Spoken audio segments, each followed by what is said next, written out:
Hello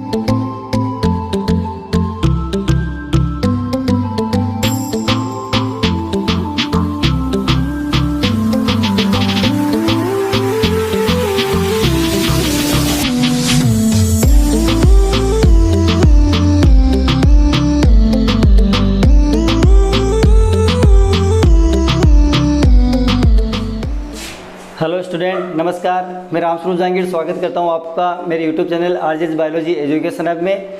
तो student, जैसा कि आप जानते हो कि हम अपने इस चैनल पे जो है वो 12th के बायोलॉजी की वीडियो जो इतने दिन तक अपलोड कर रहे थे। तो मुझे कई प्रकार के कमेंट्स भी मिले हैं व्हाट्सएप पे और पर्सनल भी मुझे कहा गया कि सर आप जो 10th के भी वीडियो जो अपलोड करो।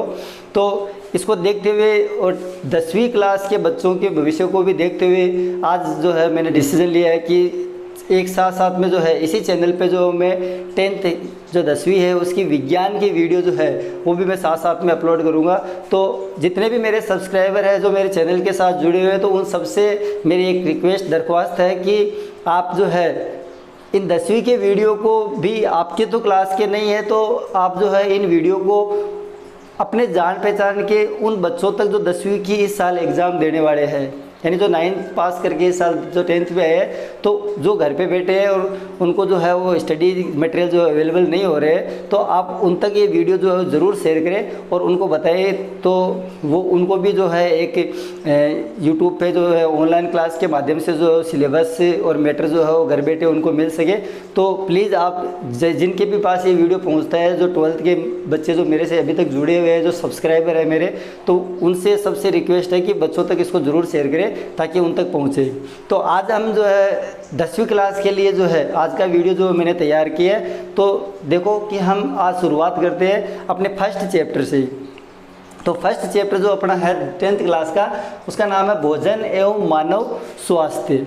यानी कि मानव के स्वास्थ्य में भोजन का जो है क्या रोल होता है, क्यों भोजन ज़रूरी होता है। हम ह्यूमन बीइंग की बात करेंगे, मानव की बात करेंगे। तो आप जानते हो कि हमारी जो बॉडी है वो अंग तंत्र कोटि की होती है। हमारी बॉडी की जितने भी ऑर्गन्स है उन सब की सेल्स को जो है वो न्यूट्रिशंस तो चाहिए ही चाहिए। तो न्यूट्रिशंस जो है वो क्यों ज़रूरी है, क्योंकि सबसे पहली चीज़ तो सेल्स को एनर्जी की आवश्यकता होती है।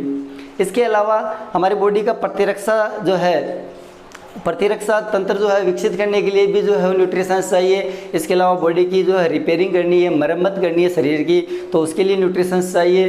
तो कौन कौन से न्यूट्रिशंस है, तो आपको पता है कि हमारे शरीर की आवश्यकता के लिए जो है वो मानव जो है वो बाह्य वातावरण से कई प्रकार के भोज्य पदार्थों को जो है वो भोजन के रूप में ग्रहण करता है। और ये भोज्य पदार्थ जो डाइजेस्टिव सिस्टम में डाइजेस्ट होने के बाद में एब्जॉर्ब करके और हमारे शरीर का ही पार्ट बन जाते हैं। और फिर उनका जो है वो अलग अलग जगह पे अलग अलग जो है रोल होता है, अलग अलग योगदान होता है। तो ये जितने भी न्यूट्रिशंस है वो हमारे लिए बहुत ज़रूरी है। कहाँ कहाँ ज़रूरी है वो हम आगे डिस्कस करेंगे। तो यहाँ पे देखो कि अगर मैं न्यूट्रिशंस या पोषक तत्वों की बात करूँ, तो वो सारे पोषक मतलब पदार्थ जो है वो बाहरी वातावरण से जो हम लेते हैं और हमारी बॉडी के लिए आवश्यक होते हैं, उनको हम पोषक पदार्थ कहेंगे। और इन पोषक पदार्थ में जो है ये पोषक पदार्थ ही न्यूट्रिशंस के मतलब मुख्य घटक होते हैं। तो कौन कौन से पोषक पदार्थ जो है हमारी बॉडी के लिए ज़रूरी होते हैं, आवश्यक होते हैं, और उनका क्या क्या रोल होता है। तो देखो यहाँ मैं बात कर रहा हूँ कि कौन कौन से पदार्थ जो है वो चाहिए। तो सबसे पहले मैं बात करूँ कार्बोहाइड्रेट। आपको पता है कार्बोहाइड्रेट जो है वो कार्बन, हाइड्रोजन और ऑक्सीजन से बने हुए जो है वो यौगिक होते हैं। और कार्बोहाइड्रेट का जो मेन रोल होता है हमारी बॉडी के लिए वो होता है एनर्जी, ऊर्जा।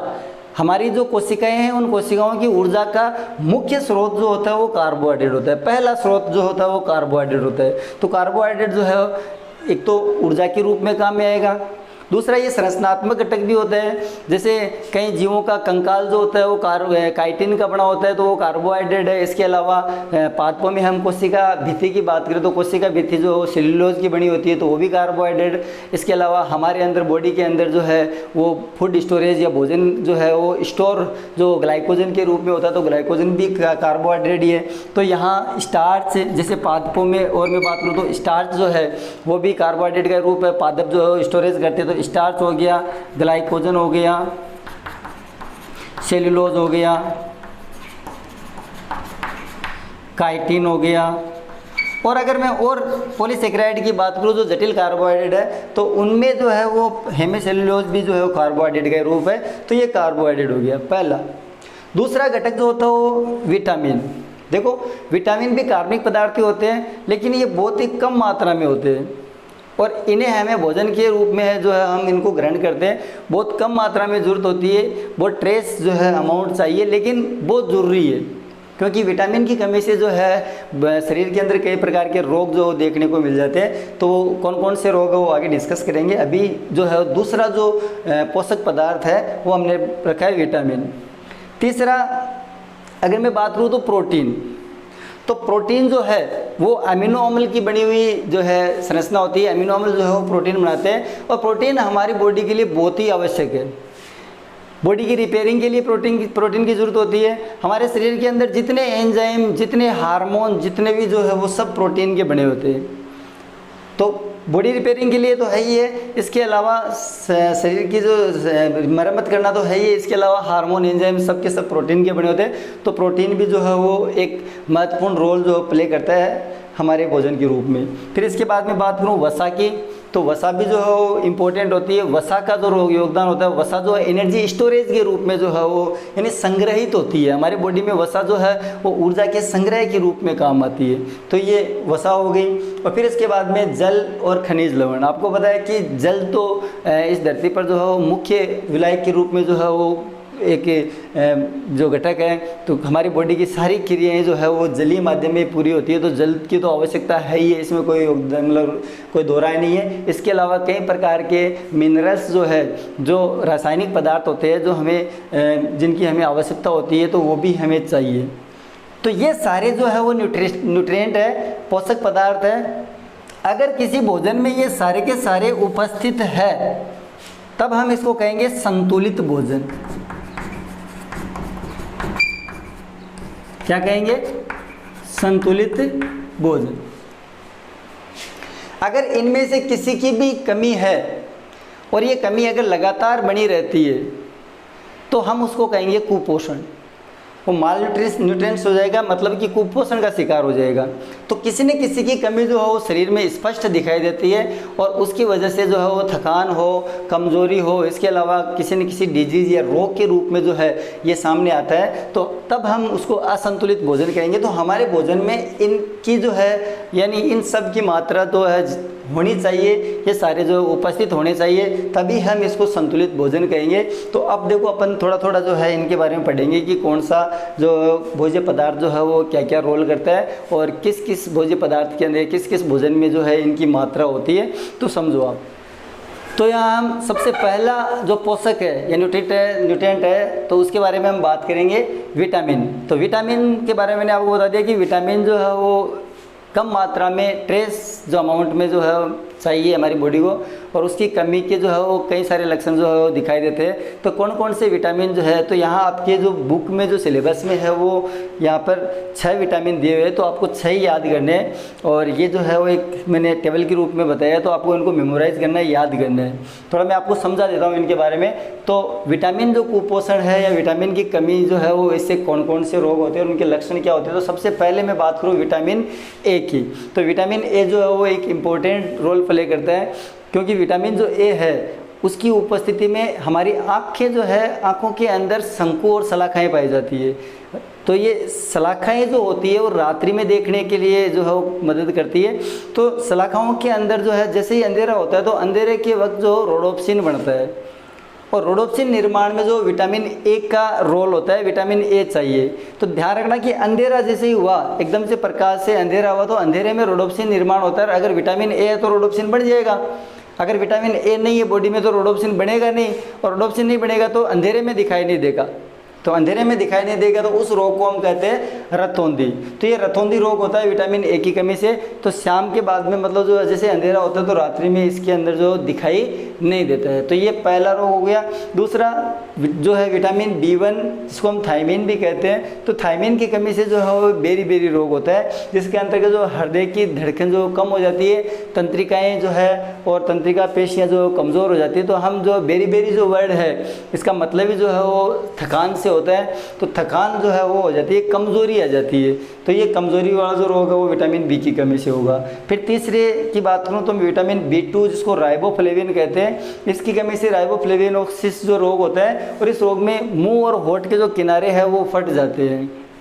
फिर चौथे की बात करूँ तो नियासिन की कमी से पेलेग्रा रोग होगा, और पेलेग्रा में जीभ और त्वचा के ऊपर जो है वो चकत्ते बन जाते हैं, तो ये पेलेग्रा रोग हो गया। फिर विटामिन सी जो है ये हमें जो है वो संतरे वगैरह से मिलता है, इसको एस्कॉर्बिक अम्ल भी कहते हैं। इसकी कमी से स्कर्वी रोग होता है, और स्कर्वी रोग में मसूड़े जो है वो मतलब जो फट जाते हैं, मसूड़ों में जो है वो खून आता है, तो इस तरीके की दिक्कत आती है। सबसे इम्पोर्टेंट जो है वो है विटामिन डी। ध्यान रखना कि विटामिन डी जो है वो हमारी बॉडी में संश्लेषित होने वाला विटामिन है, या ध्यान रखना इस चीज़ को नोट कर लेना कि क्वेश्चन पूछा जाता है कि हमारे बॉडी में कौन सा, हमारा शरीर कौन सा विटामिन जो है वो सिंथेसिस कर लेता है, संश्लेषित कर लेता है, निर्माण कर लेता है। तो विटामिन डी का निर्माण जो होता है वो हमारी बॉडी में होता है। यहाँ मैं आपको बता दूं कि सूर्य की उपस्थिति में जो है हमारी त्वचा जो होती है वो विटामिन डी को मतलब बनाती है। अब एक चीज़ और ध्यान रखना कि विटामिन डी जो है वो हमारे जो भी कैल्शियम की जो स्रोत है भोजन में, यानी भोजन के दौरान जो हम कैल्शियम जिस भोजन से लेते हैं उसमें ध्यान रखना कि कैल्शियम जो होता है इसमें +2 आवेश होता है, और प्लस जो है इसकी जो संयोजकता है, तो इस संयोजकता वाले जो आयन है वो जो मेम्ब्रेन है, प्लाज्मा मेम्ब्रेन, उसके आर पार जो नहीं जा सकते, तो इसके आर पार ले जाने के अंदर जो है वो विटामिन डी जो है वो महत्वपूर्ण रोल जो है प्ले करता है। मतलब विटामिन डी होगा तो ही हम, अगर हमने दूध पिया मान लो, तो हमने दूध पिया, दूध में कैल्शियम है, और कैल्शियम जो है वो प्लस जो है यानी 2+ जो है संयोजकता के रूप में, तो ये जो 2+ जो है ये आयन जो है हमारे अंदर एब्जॉर्ब भी नहीं होगा अगर विटामिन डी नहीं है। सारी बात में तो विटामिन डी नहीं है तो इसका मतलब है कि कैल्शियम एब्जॉर्ब नहीं होगा, ब्लड में नहीं आएगा, और जब कैल्शियम ब्लड में नहीं आएगा, एब्जॉर्ब नहीं होगा, तो हमारे बॉडी के अंदर, हमारे रक्त के अंदर कैल्शियम की क्या हो जाएगी, कमी हो जाएगी। और आपको पता है कि कैल्शियम की कमी हो जाएगी तो क्या होगा कि हमारी हड्डियों से कैल्शियम निकाल लिया जाएगा। क्या लिया जाएगा?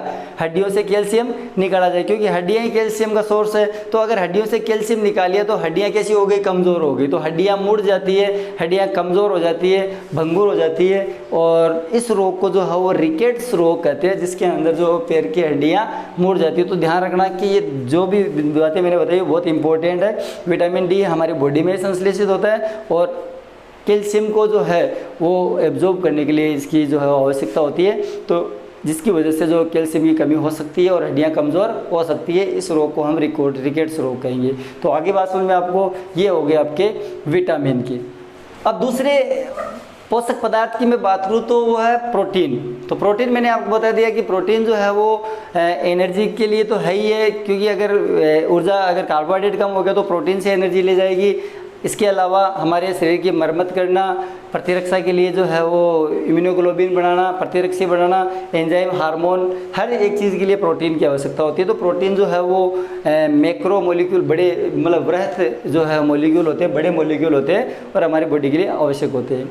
अगर मान लो कि प्रोटीन की लगातार भोजन में कमी हो गई तो ज़्यादातर जो है वो बच्चों में प्रोटीन के कमी के जो लक्षण है वो साफ साफ दिखाई देते हैं। अगर किसी बच्चे में लगातार प्रोटीन की कमी है तो उस प्रोटीन की कमी के कारण जो है वो उसका पेट जो है वो फूल जाएगा। इसके अलावा जो है वो त्वचा पे धब्बेदार चकत्ते बन जाएंगे और कमजोरी आ जाएगी एकदम से। हड्डियाँ जो है वो ढांचे के रूप, मतलब हड्डियाँ का एक कंकाल का एक ढांचे के रूप में बच्चा दिखाई देता है।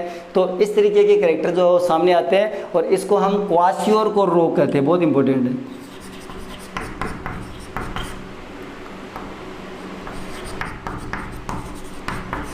इस रोग को हम कहेंगे क्वाशियोरकोर।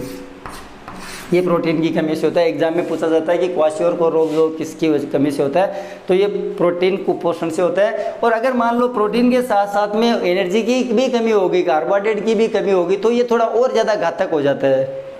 इस कंडीशन में इसको हम मेरस्मस रोग कहेंगे। इसमें शरीर जो है बहुत ज़्यादा दुर्बल हो जाएगा, आंखें जो है अंदर धंस जाएगी और ऐसे बेडोल सा जो है आकार बन जाएगा बच्चे का। तो इस कंडीशन को हम मेरस्मस कहेंगे, जब प्रोटीन के साथ में नहीं, ये प्रोटीन की कमी है, और अगर इसके साथ में जो है वो एनर्जी की भी कमी हो गई, तब जो है वो मेरस्मस रोग होगा। तो ये प्रोटीन की कमी से आपको दो ही रोग याद रखने हैं, एक तो क्वाशियोरकोर और एक मेरस्मस, जो प्रोटीन कुपोषण के कारण होते हैं। तो प्रोटीन भी हमारे शरीर के लिए एक आवश्यक घटक है। तो अगला जो पोषक पदार्थ है जिसको हम खनिज कहते हैं, तो खनिज की भी जो है हमारी बॉडी के लिए जो है वो कई सारी आवश्यकताएं होती है, जिनकी कमी से जो है वो कई प्रकार के रोग जो दिखाई देते हैं। तो देखो कौन कौन से खनिज जो है वो यहाँ में जो है वो कुछ खनिजों की एक टेबल बना रखी है, तो समझो आप इनको। सबसे पहले मैं बात करता हूँ सोडियम की। तो सोडियम जो है वो एक इम्पोर्टेंट रोल प्ले करेगा। मछली, मांस, अंडा, दूध में जो है ये मतलब जो मिल जाता है हमें खाने के रूप में। और ध्यान रखना कि सोडियम जो है वो हमारे मसल्स कॉन्ट्रैक्शन, जिसको हम पेशी संकुचन कहते हैं, तो पेशियां जब संकुचित होती है तो उस दौरान सोडियम की आवश्यकता होती है। इसके अलावा जो तंत्रिका आवेग है, हमारे जो तंत्रिका तंत्र का पार्ट है न्यूरॉन, तो उस न्यूरॉन के ऊपर इम्पल्स जो है वो सोडियम जो है उसमें भी सोडियम की आवश्यकता होती है, क्योंकि ध्रुवण विध्रुवण होता है, वो आप आगे पढ़ोगे थोड़ा डिटेल से। तो तंत्रिका कोशिकाओं में ध्रुवण विध्रुवण के लिए जो है वो सोडियम अंदर से बाहर और बाहर से अंदर आते हैं वापस, तो उस दौरान जो है एक इम्पल्स बनते हैं, एक आवेग, एक इलेक्ट्रिक सिग्नल बनता है, तो उसमें भी जरूरत होती है। और हमारे बॉडी का विद्युत अपघटन जो है या विद्युत अपघटन जो वो भी सोडियम की वजह से होते हैं। तो ये सोडियम के कार्य हो गए। फिर पोटेशियम की बात करूँ तो पोटेशियम जो है वो करीब करीब पदार्थों में मिल जाता है, और ये जो है वो ये कार्य तो है ही है, इसमें भी जो पोटेशियम की जरूरत पड़ेगी। इसके अलावा बॉडी का संतुलन करना, कोशिकीय क्रियाओं का संचालन जो है वो भी कौन करता है, पोटेशियम करते हैं। कैल्शियम जो है वो हमारी हड्डियों का और दांतों का जो मुख्य पार्ट घटक होता है, तो हड्डियां दांतों में जो है मजबूती के लिए हमें कैल्शियम की जरूरत पड़ती है।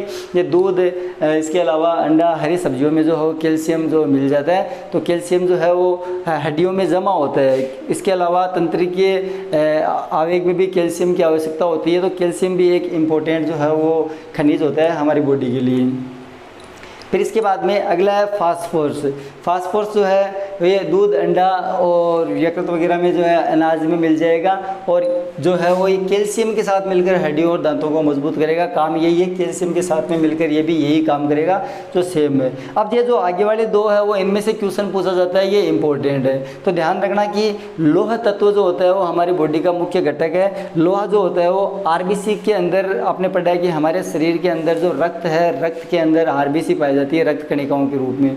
तो आरबीसी जो है उसमें जब वो बनती है तब तो उसके अंदर केंद्रक होता है, लेकिन धीरे धीरे केंद्रक तो हट जाता है, केंद्रक जो मतलब अपघटित हो जाएगा, उसकी जगह पे जो है एक हीमोग्लोबिन लोह वर्णक बनता है। तो हीमोग्लोबिन के निर्माण में जो है वो लोह तत्व का योगदान होता है, क्योंकि हीमोग्लोबिन ही है जो ऑक्सीजन से संयोग करके और ऑक्सीजन को हमारे ब्लड के साथ में, यानी ऑक्सीजन को संयोग करके उसके साथ में ब्लड के साथ उसको मिलाकर और बॉडी की हर सेल तक पहुंचाते हैं। क्योंकि ऑक्सीकरण यहाँ जब खाद्य पदार्थों का ऑक्सीकरण होगा तो ऑक्सीजन की आवश्यकता पड़ेगी, और ऑक्सीजन को जो है आपको पता है कि हमारा शरीर जो है वो मल्टी सेलुलर है, और इनकी प्रत्येक कोशिका तक ऑक्सीजन को ले जाने के लिए जो ब्लड है उस ब्लड की एक कोशिका होती है जिसको हम आरबीसी या लाल रक्त कणिका कहते हैं। और लाल रक्त कणिका के अंदर जो हीमोग्लोबिन पाया जाता है जो ऑक्सीजन से सहयोग करता है। तो कहने का मतलब कि ब्लड में जो ऑक्सीजन मिलती है वो हीमोग्लोबिन के साथ ही मिलती है आरबीसी में, और फिर यहाँ से ये ऑक्सीजन जो बॉडी की हर कोशिका तक पहुँचती है और वहाँ पर जो प्रत्येक कोशिका जो है वो ऑक्सीकरण के द्वारा ऊर्जा बनाती है। तो ये बहुत इंपॉर्टेंट है, हीमोग्लोबिन का घटक होता है। अगर लोह वर्ण की कमी हो गई तो इसका मतलब हीमोग्लोबिन की कमी हो गई। और नॉर्मल हीमोग्लोबिन की मात्रा जो है वो आपको पता है कि पुरुष के अंदर लगभग जो है वो 15 से 16 mg/ml होने चाहिए, जबकि महिला के अंदर करीबन 11 से लेकर और 12-13 तक होनी चाहिए। तो अगर लोह तत्व की कमी हो गई तो इसका मतलब है कि हीमोग्लोबिन की कमी हो जाएगी आरबीसी के अंदर, और फिर जो है हीमोग्लोबिन की अगर कमी हो गई तो इस रोग को हम एनीमिया रोग कहते हैं। क्या कहते हैं? एनीमिया रोग, रक्ताल्पता कहते हैं, हिंदी में कहते हैं रक्ताल्पता या एनीमिया रोग। ये हीमोग्लोबिन की कमी से होने वाला रोग है। फिर इसके बाद में अगला जो है वो जो मिनरल्स है वो आयोडीन है। आयोडीन जो है वो नॉर्मली ध्यान रखना कि आयोडीन जो नमक में मिल जाता है, तो आयोडीन युक्त नमक खाना चाहिए। पहली बात तो ये कि जो है वो घर में आयोडीन युक्त नमक को ही यूज़ करें। इसके अलावा समुद्री भोजन में भी मिल जाता है ये। और आयोडीन जो है वो हमारी एक ग्रंथि होती है जो यहाँ हमारी गर्दन में पाई जाती है, जिसको थायराइड ग्रंथि कहते हैं। और ये थायराइड ग्रंथि जो होती है वो मेटाबॉलिक हार्मोन जो है वो स्रावित करती है। तो थायराइड ग्रंथि के द्वारा एक हार्मोन का स्रावण होता है जिसको कहते हैं थायरोक्सिन, और थायरोक्सिन के निर्माण में जो है वो आयोडीन का योगदान होता है। तो ध्यान रखना कि अगर आयोडीन जो है वो नहीं मिली, तो अगर हमारी बॉडी को आयोडीन नहीं मिली तो थायरोक्सिन का निर्माण नहीं होगा, थायरोक्सिन का निर्माण नहीं होगा तो थायराइड ग्रंथि जो है वो फूलकर जो है वो बड़ी हो जाएगी। इस रोग को जो है वो गलगंड या घेंगा रोग कहते हैं, और थायरोक्सिन का निर्माण नहीं होगा। तो कहने का मतलब कि मेटाबॉलिक क्रियाएं भी जो है वो थोड़ी कम, मतलब मेटाबॉलिक क्रियाओं पर भी विपरीत प्रभाव पड़ेगा और थायराइड ग्रंथि जो फूलकर बड़ी हो जाएगी। इस रोग को गलगंड या घेंगा रोग कहते हैं, और ये रोग जो आयोडीन की कमी से होता है, जिसकी कमी के कारण जो हमारी थायराइड ग्रंथि जो फूलकर बड़ी हो जाती है, यहाँ गर्दन पे लटक जाती है। तो ये मिनरल्स की जो है वो प्रकार और इनकी कमी से होने वाले जो प्रभाव है हमारे। तो अगला जो है वो जल के बारे में जो है वो आप जानते ही हो, तो ज़्यादा मैं इसके बारे में बताऊंगा नहीं। आप सब जानते हो कि हमारे शरीर के अंदर जल जो है वो बहुत ही आवश्यक जो है घटक के रूप में होता है, क्योंकि शरीर की जो कोशिकाओं में सारी क्रियाएं जो होती है उनको एक माध्यम प्रदान करता है। जल जो है एक विलायक के रूप में, यानी एक विलायक के रूप में यूज़ होगा तो शरीर के सारी रिएक्शन जो जलीय माध्यम में ही कंप्लीट होती है, तो जल बॉडी के लिए बहुत आवश्यक है। इसके अलावा आप जानते हो कि जल जो है वो मतलब पीने के अलावा जो हमारे बाकी दैनिक दिनचर्या में भी जो आवश्यक होता है। तो दिन में जो है मैं आपको एक चीज़ सजेस्ट करूंगा यहाँ पे कि दिन में जो है वो कम से कम 8-10 गिलास जो पानी ज़रूर पिए, कम से कम। और अगर आप ज़्यादा काम करते हो तो पानी की जो जल की मात्रा वो थोड़ी और बढ़ा दो। तो जल ज़्यादा पियोगे तो क्या होगा कि शरीर में चुस्ती बनी रहेगी। इसके अलावा पसीना जो ज़्यादा आएगा तो आपकी बॉडी से जहरीले पदार्थ जो है वो पसीने के साथ में बाहर निकल जाते हैं। इसके अलावा कई प्रकार की एलर्जी नहीं होती, आपको संक्रमण रोगों से जो सुरक्षा मिलेगी। इसके अलावा जो आपको पता ही है कि किडनी के अंदर पथरी जो होती है, तो पथरी का निर्माण भी नहीं होगा। तो मैं आपको इतना ही, बाकी आप जो समझदार हो, जानते हो जल के उपयोग वगैरह सब आप जो है वो जानते हो कि कहाँ कहाँ जल यूज़ होता है। बॉडी के लिए जो जल है वो मैंने आपको बता दिया कि सार्वत्रिक विलायक के रूप में है, तो ज़्यादा से ज़्यादा जो है वो सारी जो रिएक्शंस होती है वो जलीय माध्यम में होती है। तो हमारे शरीर के लिए जल बहुत ही आवश्यक होता है, और हमारे शरीर का जो है वो लगभग मान के चलो आपकी 95 से अबव जो पार्ट होता है वो जल का ही होता है। तो ये जल जो है वो आपको कम से कम मैंने आपको बता दिया कि दिन में जो है 8-10 गिलास पानी आपको पीना चाहिए, ताकि बॉडी जो हाइड्रेट बनी रहे और आपको किसी प्रकार की बीमारी ना हो। यहाँ एक बात और ध्यान रखना चाहिए कि जो भी जल हम पीते हैं, जो पीने के रूप में यूज़ करते हैं, तो स्वच्छ होना चाहिए। मतलब कि उसके अंदर आंखों से दिखाई देने वाली कोई अशुद्धि नहीं होनी चाहिए। इसके अलावा बैक्टीरिया, कुछ वायरस भी नहीं होने चाहिए, क्योंकि पेचिस, हैजा जो है ये कई प्रकार की जो वायरल और जो बैक्टीरियल डिजीज़ होती है वो जल के द्वारा ही फैलती है। तो एक नॉर्मल जो बीमारी का नाम बता रहा हूँ जो हमारे राजस्थान में बहुत ज़्यादा फैलती थी, तो इसके बारे में क्वेश्चन पूछ लिया जाता है, जिसको नारू रोग कहते हैं। और ये नारू रोग जिसको बाला भी कहते थे, तो बाला हमारे राजस्थान में बाला नाम से जानते थे, वैसे नारू रोग है। और ये ड्रैकनकुलस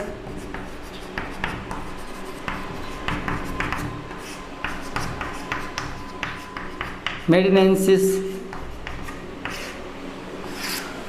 एक हेलमिंथीज है, तो हेलमिंथीज जनित रोग है ये। तो इस हेलमिंथीज के कारण, या कर्मी है तो इस कर्मी के कारण फैलता था। तो इसके जो है वो जल के अंदर जो है इसके अंडे होते थे, तो पीने के साथ में चले जाते थे। फिर यहाँ त्वचा से जो है उन अंडों से जो इनके जीव निकलते थे, तो त्वचा को चीर के बाहर निकलते थे। तो इस रोग को जो है वो ड्रैकनकुलस मेनिनेसिस के द्वारा फैलता है, और इसको नारू रोग कहते हैं। ये बहुत ज़्यादा राजस्थान में था, इसके बारे में एग्जाम में क्वेश्चन भी पूछ लिया जाता है। लेकिन एक चीज़ ध्यान रखना कि हमारी सरकार ने जो है इस रोग को मिटाने के लिए बहुत प्रयत्न किए, और मान के चलो कि 2000 के बाद में जो है इस रोग का कोई भी रोगी जो हमारे सामने नहीं है, तो इस रोग पे कम्प्लीटली काबू पा लिया गया है। तो स्टूडेंट, आज की क्लास के लिए जो है वो इतना ही, और कल जो है अगली क्लास में जो है हम मोटापा और ब्लड प्रेशर, इसके अलावा जो कई प्रकार के जो एल्केलॉइड और जो नशीले पदार्थ है, तो उनके दुष्प्रभाव और उनके सेवन से होने वाली हानियाँ और शरीर को कौन कौन से नुकसान होते हैं, तो उसके बारे में जो अध्ययन करेंगे। तो कल वाले जो है अगली क्लास में जो इस चैप्टर को कंप्लीट कर देंगे हम, और फिर इसके बाद में जो है वो मानव के जो तंत्र है उनके बारे में पढ़ेंगे। तो आज के लिए इतना ही, धन्यवाद।